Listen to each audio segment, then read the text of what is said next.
Welcome to school of merit. School of মেরিটের online প্ল্যাটফর্মে সকলকে স্বাগত জানাচ্ছি। আজকে আমরা আলোচনা করব টেন্স পার্ট 3 নিয়ে। পার্ট 3 এই কারণ টেন্সের উপরে ইতিমধ্যে আমাদের পার্ট 1 এবং পার্ট 2 দুটো ক্লাস হয়ে গেছে এবং ওই দুটো ক্লাসের ধারাবাহিকতা মেনটেন করে আমরা আজকে পার্ট 3 এর ক্লাসটা করব। এবং এই পার্ট 3 এর মধ্যে আমরা আজকে যে বিষয়গুলো আলোচনা করব সেই বিষয়গুলোর মধ্যে প্রথমত 1 নম্বরে থাকবে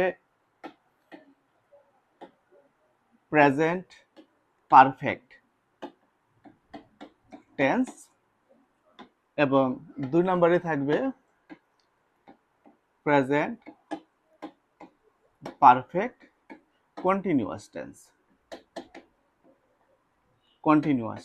যারা আমার আগের ক্লাসগুলো করেছো শুধুমাত্র তারাই ধারাবাহিকতায় আজকের এই দুটো ক্লাস করে এই দুটো টপিকের উপরে আলোচনাটা শুনে তোমরা বুঝতে পারবে। কারণ আগে আমরা টেন্সের উপরে দুটো ক্লাস করেছি এবং দুটো ক্লাসের মধ্যে আমরা প্রথমত টেন্সের বেসিক সম্পর্কে ধারণা দিয়েছি, তারপর আমরা প্রেজেন্ট টেন্সের উপরে যে 4টা পার্ট রয়েছে সেই 4টা পার্টের মধ্যে দুটো পার্ট নিয়ে আলোচনা করেছি। কারণ প্রত্যেকটা টেন্সকে 4টা ভাগে ভাগ করা হয়, সেই 4টা ভাগের মধ্যে প্রথমটা থাকে ইনডিফিনিট, দ্বিতীয়টা থাকে কন্টিনিউয়াস, তৃতীয়টা হচ্ছে পারফেক্ট এবং চতুর্থ পার্টটা হচ্ছে পারফেক্ট কন্টিনিউয়াস। যেহেতু আমরা ইতিমধ্যে প্রেজেন্ট ইনডিফিনিট এবং প্রেজেন্ট কন্টিনিউয়াস নিয়ে আলোচনা হয়ে গেছে আমাদের, সুতরাং আজকে আমরা প্রেজেন্ট পারফেক্ট এবং প্রেজেন্ট পারফেক্ট কন্টিনিউয়াস এই দুটো পার্ট নিয়ে আমরা আজকে আলোচনা করব। তাহলে চলো আমরা শুরু করি। প্রথমেই আমি প্রেজেন্ট পারফেক্ট টেন্স নিয়ে কথা বলছি। তোমাদেরকে প্রথমত বুঝতে হবে যে এই প্রেজেন্ট পারফেক্ট টেন্স কোনগুলো হবে। যখন কোনো একটা ক্রিয়ার কাজ এইমাত্র শেষ হয়েছে এরকম একটা ভাব প্রকাশ করবে। যেমন কিরকম? যেমন আমাকে কিছু একটা করতে বলা হয়েছে, আমি এইমাত্র করা শেষ করলাম। তোমাকে কিছু খেতে দেওয়া হলো, তুমি এইমাত্র খাওয়া শেষ করলে। তখন তুমি কি বলবে? আমি খেয়েছি, আমি করেছি। এই ধরনের ভাবগুলো যখন প্রকাশ পাবে তখনই সেটা প্রেজেন্ট পারফেক্ট টেন্সের মধ্যে পড়বে। যেমন আমি কাজটি করেছি। এই যে আমি কাজটি করেছি এটার অর্থটা এরকম বোঝাচ্ছে যে আমাকে যে কাজটা দেওয়া হয়েছে সে কাজটা আমি এখন করে শেষ করেছি। তো এবার চলো এই সেন্টেন্সগুলোকে কিভাবে আমরা ইংরেজিতে ট্রান্সলেট করব, কিভাবে ইংরেজিতে লিখব সেই গঠনটা এক পলক দেখে নেই। তো গঠনের মধ্যে প্রথমত 1 নম্বরে থাকবে কি সাবজেক্ট, কারণ সাবজেক্ট দিয়ে সাধারণত সেন্টেন্সগুলো শুরু হয়। 2 নম্বরে থাকবে হ্যাভ অথবা হ্যাজ এবং 3 নম্বরে থাকবে ভার্বের পাস্ট পার্টিসিপল।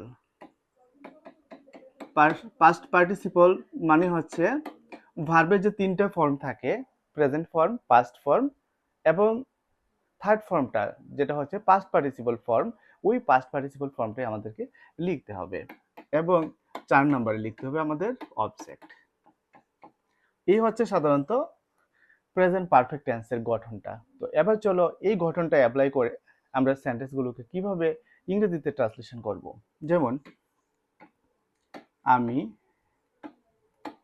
কাজটি করেছি। এই যে সেন্টেন্সটা লিখলাম যে আমি কাজটি করেছি, এটার ভাবটা অর্থটা এরকমই বোঝাচ্ছে আমাকে যে কাজটা দেওয়া হয়েছে আমি এইমাত্র কাজটা করেছি। চলো এই রুল অনুসারে আমরা এটাকে ইংরেজিতে ট্রান্সলেট করে নিই। প্রথমত সাবজেক্ট লিখবো আই, এবার আই এর সাথে হ্যাভ আর হ্যাজ এর মধ্যে কি ব্যবহার করব।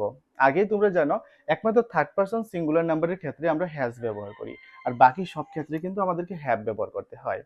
তো আইটা যেহেতু ফার্স্ট পারসনে পড়ে সুতরাং এই ক্ষেত্রে আমাদেরকে হ্যাভ ব্যবহার করতে হবে, আই হ্যাভ। 3 নম্বর রুলটা হচ্ছে ভার্বের পাস্ট পার্টিসিপল ফর্ম। তো এই ক্ষেত্রে আমি কাজটি করেছি, ভার্ব হচ্ছে করা, তো করা মানে হচ্ছে ডু, ডু এর পাস্ট পার্টিসিপল কি তোমরা জানো? ডু, ডিড, ডান। তো আমাকে এখানে লিখতে হবে ডান। তো আই হ্যাভ ডান। কি করেছি? কাজ, কাজ মানে হচ্ছে ওয়ার্ক, আর টি মানে হচ্ছে দি, তাহলে আমাকে লিখতে হবে দি ওয়ার্ক। তো এরকম যে সেন্টেন্সগুলো থাকবে প্রত্যেকটা সেন্টেন্সকে আমরা এই রুলেই আমরা ইংরেজিতে ট্রান্সলেশন করব। বা এরকম একটা সেন্টেন্স যদি আমরা দেখি, আমরা ইজিলি বুঝতে পারবো এটা প্রেজেন্ট পারফেক্ট টেন্সে রয়েছে, কারণ হচ্ছে এক্ষেত্রে ভার্বের পাস্ট পার্টিসিপল ফর্ম ব্যবহার করা হয়েছে এবং তার আগে হ্যাভ ব্যবহার করা হয়েছে। তো এগুলোকেই সাধারণত প্রেজেন্ট পারফেক্ট টেন্স বলা হয়ে থাকে। তো চলো আরেকটা এক্সাম্পলের মাধ্যমে আমি বিষয়টা ক্লিয়ার করে দিচ্ছি।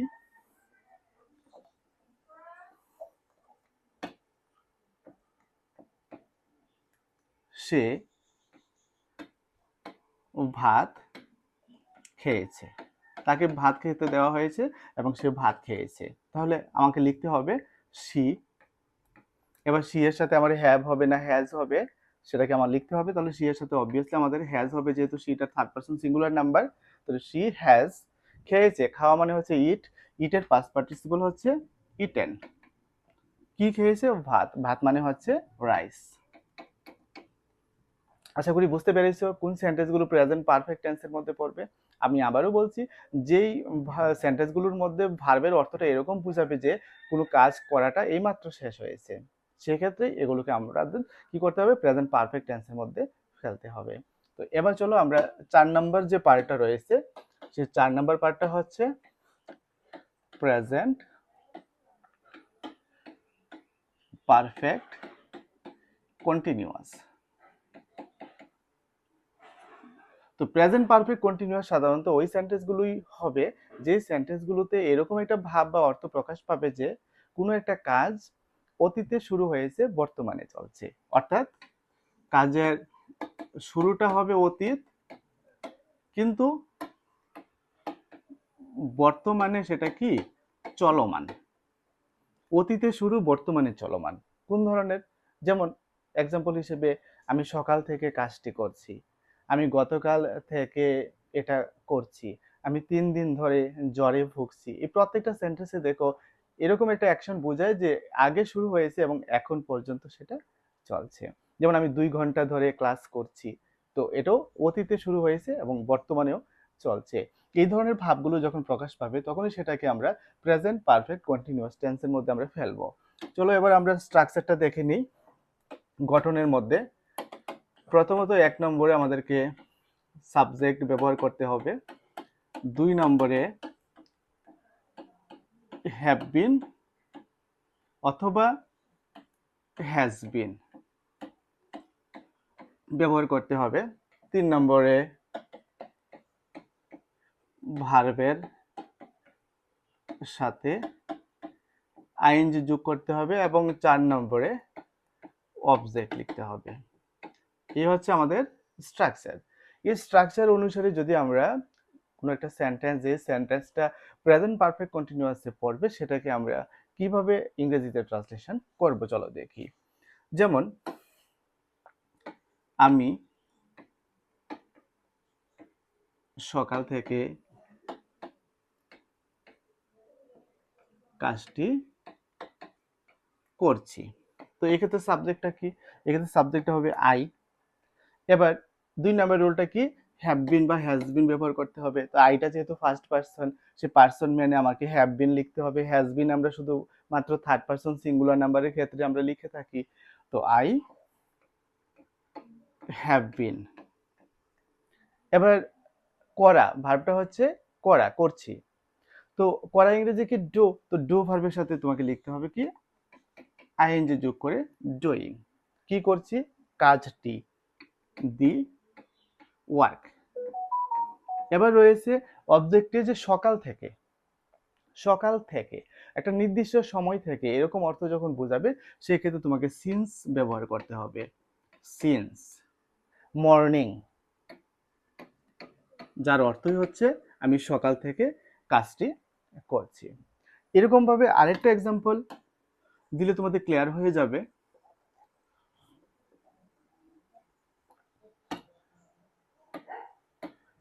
তাহারা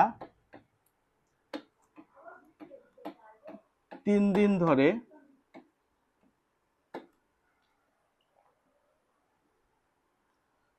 খেলছে। তাহারা 3 দিন ধরে খেলছে, এটা কোনো একটা খেলা মনে করো, এটা লং টাইম ধরে খেলতে হয়। তো 3 দিন ধরে খেলছে, এটাও অ্যাকশনটা এরকম বোঝাচ্ছে যে অতীতে শুরু হয়েছে, এখনো চলছে। তাহলে তাহারা কি হবে? দে। এবার দে এর সাথে হ্যাভ বিন হবে না হ্যাজ বিন হবে? অবভিয়াসলি হ্যাভ বিন হবে। কারণ দেটা হচ্ছে থার্ড পারসন প্লুরাল নাম্বার। তো দে হ্যাভ বিন, এখানে ভার্বটা হচ্ছে খেলছে, খেলা, খেলা মানে হচ্ছে প্লে, তাহলে প্লে এর সাথে আইএনজি যুক্ত করতে হবে, দে হ্যাভ বিন প্লেয়িং। এবার 3 দিন ধরে, যেমন সকাল থেকে আমরা লিখেছি সিন্স মর্নিং, কারণ টাইমটা একটা নির্দিষ্ট সময় বুঝিয়েছে।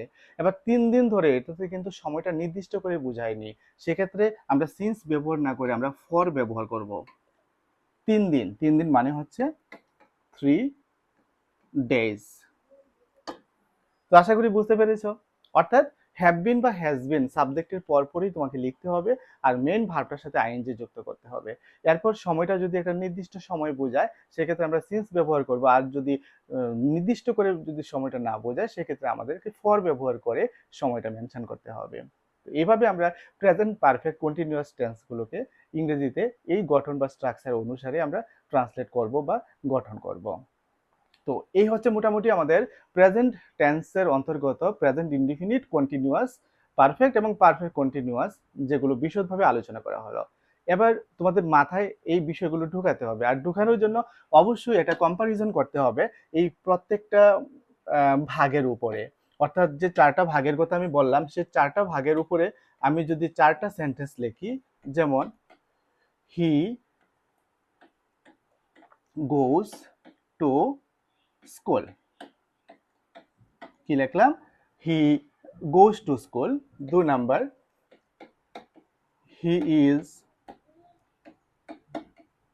Going to school. 3 নাম্বার লিখলাম he has gone to school.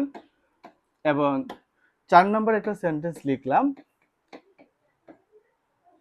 He has বিন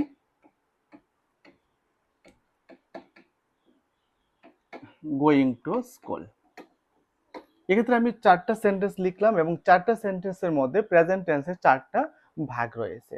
যেমন প্রথম সেন্টেন্সটার দিকে লক্ষ্য করো, প্রথম সেন্টেন্সটার মধ্যে সাবজেক্টের পরপরই ভার্বের প্রেজেন্ট ফর্ম ব্যবহার করা হয়েছে। যদি সাবজেক্টের পরপরই ভার্ব ব্যবহার করা হয় অবভিয়াসলি সেটা ইনডিফিনিট টেন্স হয়, তাহলে এটা ইনডিফিনিট টেন্স। এবার সাবজেক্টের পরপরই যদি ভার্বের প্রেজেন্ট ফর্মটা ব্যবহার করা হয় সেটা প্রেজেন্ট ইনডিফিনিট টেন্সের মধ্যেই পড়বে। তাহলে তুমি সেন্টেন্সটা দেখে বুঝতে পারলা যে এটা প্রেজেন্ট ইনডিফিনিট টেন্সের মধ্যে রয়েছে। এবার 2 নাম্বার সেন্টেন্সটা দেখো, সাবজেক্টের পরপরই এক্ষেত্রে ইজ ব্যবহার করা হয়েছে।